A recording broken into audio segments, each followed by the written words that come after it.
अस्सलाम वालेकुम दोस्तों आज इस वीडियो में हम बात करेंगे पाकिस्तान का जो स्क्वाड है T20 वर्ल्ड कप के लिए और जो कि श्रीलंका का जो कि टूर होना है ऑस्ट्रेलिया का पाकिस्तान के अंदर।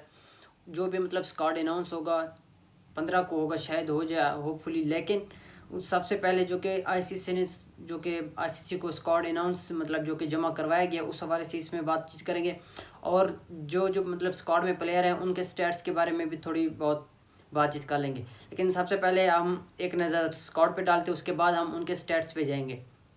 तो स्क्वाड में सबसे पहले सैम अयूब, साहिबजादा फरहान, बाबर आजम, फ़खर जमान, उसके बाद सलमान अलियागा, फिर उस्मान खान, ख्वाजा नाफे का भी मतलब बताया जा रहा है कि ये भी स्क्वाड का हिस्सा होंगे क्योंकि उस्मान खान की परफॉर्मेंस नहीं है। उसके साथ फिर शादाब खान, दामाद जी भी ऑब्वियसली वो तो होंगे ही।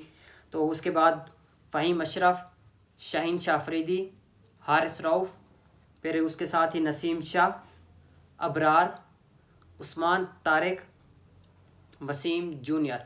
उसके साथ ही मतलब 3 प्लेयर जिनको मतलब रिज़र्व में रखा गया, उनमें वसीम जूनियर है, उस्मान तारिक है, अब्दुल समद का भी कहा जा रहा है कि भी ये भी स्क्वाड में होंगे।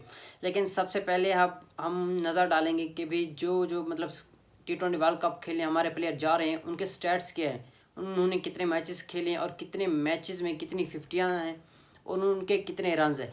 तो सबसे पहले सैम अयूब के 58 मैचेस हैं, मतलब इंटरनेशनल T20 की बात कर रहा हूँ। उसमें उस बंदे की सिर्फ और सिर्फ 4 सेंचुरी स्कोर है।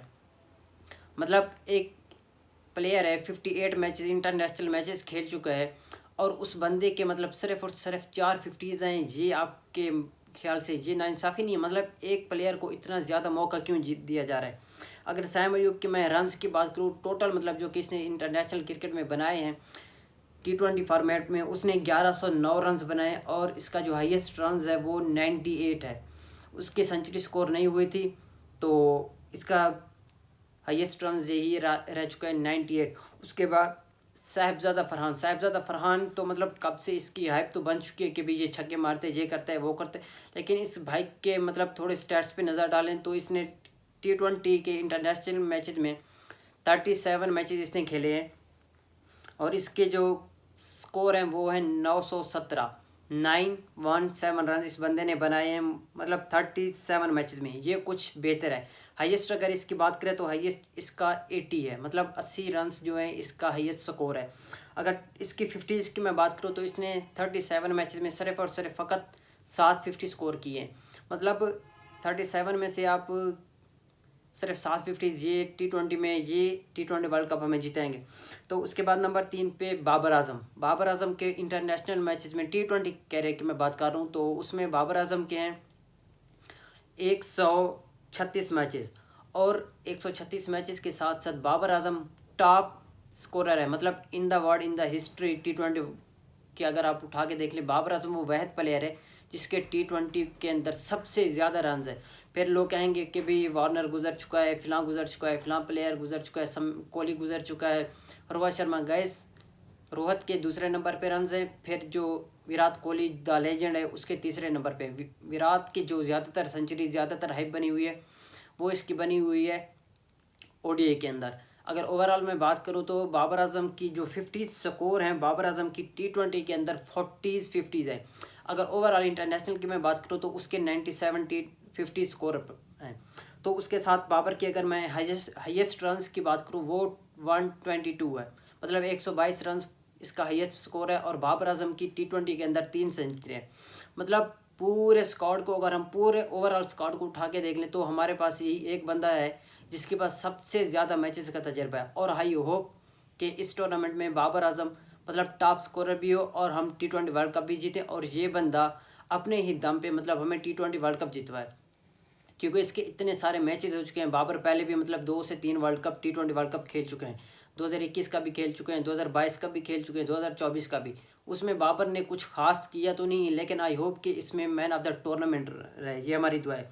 उसके बाद फ़खर जमान की जब भी बात आती है लोगों के दिमाग में एक ही बात आती है कि भी फ़खर जमान इंटेंट वाला प्लेयर है, कभी भी रुक गया ना तो ये सिंगल हैंडेड मैचेस जितवा सकते हैं। और हमने कई बार देखा, मतलब जब भी फ़खर जमान यहाँ पे रुकता है तो उसके मतलब वो मैच को फिनिश करके जाता है। मतलब दूसरी टीम के पास मौका नहीं होता कि भाई हम मैच में वापस आएँ, जब ये बंदा ठहर जाता है। तो फ़खर ज़मान की मैं बात करूँ तो इस बंदे की 115 मैचेस हैं T20 के अंदर, और इसके रन्स हैं 2365, और हाईएस्ट रन्स अगर उठा के देख लें तो फ़खर ज़मान का 91 है। फ़खर ज़मान के मतलब 114 मैचेस, 115 मैचेस के अंदर फ़खर ज़मान के 11 50 है।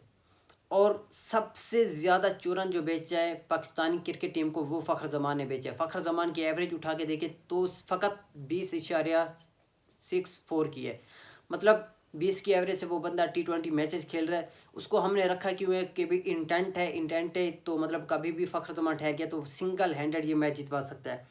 उसके बाद कप्तान सलमान अली आगा के जो मैचेस हैं वो हैं 42, 736 रन हैं, और हाईएस्ट इसका 63 है। और इसकी अगर 50s की मैं बात करूं तो उसकी 50s में मैं फ़कत मतलब 5 50s आती हैं। मतलब 42 मैचेस में इस बंदे की सिर्फ 5 50s है। इससे तो साहिबजादा फरहान भी सही है।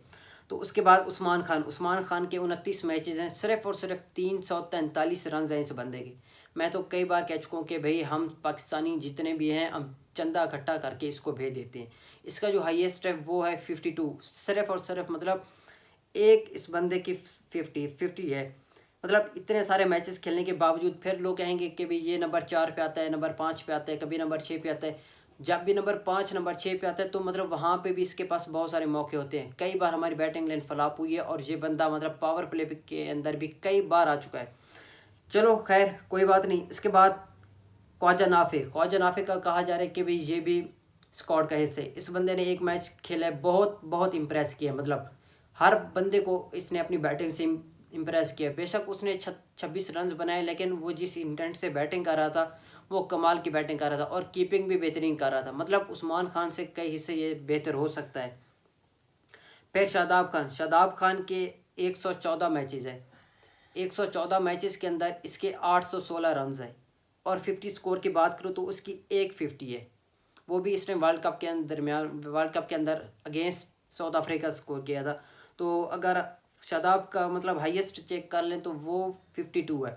क्योंकि शादाब ऑलराउंडर है तो यहाँ पे मैं इनके विकेटों की भी बात करता जाऊँगा। शादाब खान के 114 मैचेस के अंदर 114 विकेट इंटरनेशनल। मतलब इस बंदे ने और फ़खर ज़मान ने पाकिस्तान को सही बेहतर तरीके से चूरन बेचा है, और अपनी हैप तो कुछ खास दिखाई नहीं है। तो मतलब किसी मैच में 2-3 विकेटें ले लेते हैं तो अगले मैच में ये शादाब की बात करूं तो ये 40-50 रन खा के कोई विकेट नहीं लेता। उसके बाद मोहम्मद नवाज़ 88 मैचेस, 867 रन, मतलब 867 रन हैं इस बंदे के। और अगर इसके विकेटों की मैं बात करूं तो मतलब इसने भी अच्छे खासे मैचेस भी खेले हुए हैं, लेकिन विकेटें भी इसकी अच्छी हैं। तो इसने 87 मैच मतलब 87 विकेटें इसने हासिल की हुई है। उसके बाद है फ़हीम अशरफ ने 50 T20 मैचेस खेले हैं पाकिस्तान की तरफ से, 330 रन है फ़कत।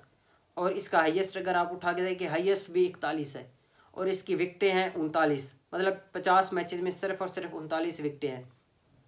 उसके बाद हारिस रऊफ की 94 मैचेस हो चुके हैं T20 के अंदर। इसको कुट भी सबसे ज़्यादा पड़ती है, और पाकिस्तान का जो स्क्वाड जा रहा है T20 का, और ये वाहिद बंदे हैं जिसकी सबसे ज़्यादा विकेटें हैं। मतलब 133 इसकी विकेटें हो चुकी हैं। और उसके बाद शाहीन की 96 मैचेस हैं। मतलब T20 में 96 मैचेस खेल चुका है, 126 विकेटें ले चुका है। अगर ओवरऑल इसके विकेटें उठा के देख लें, मुझे लगता है 50+ ये वाहिद बॉलर है पाकिस्तान की तरफ से, पाकिस्तान के पूरी दुनिया की तरफ से ये वाहिद बॉलर है जिसके मतलब पहले ही ओवर में 50+ विकेटें हैं, वो भी T20 के अंदर। तो उसके बाद आते हैं नसीम शाह को मतलब रन्स भी पड़ते हैं। इस भाई को कहते हैं कि विकेटें भी बहुत कम मिलती हैं। तो 34 मैचेस में इस बंदे के 60 विकेटें हैं। उसके बाद उस्मान तारिक ने सिर्फ फ़कत 2 मैचेस खेले हैं पाकिस्तान की तरफ से, और पहले मैच में इसने 2 विकेटें हासिल की थी, और अपने दूसरे मैच में इसने हैट्रिक की है, 4 विकेटें। 2 मैचेस में इस बंदे की 6 विकेटें हैं। उसके बाद अबरार के 31 मैचेस हो चुके हैं T20 के अंदर, और इसकी विकेटें कितनी हैं? 40।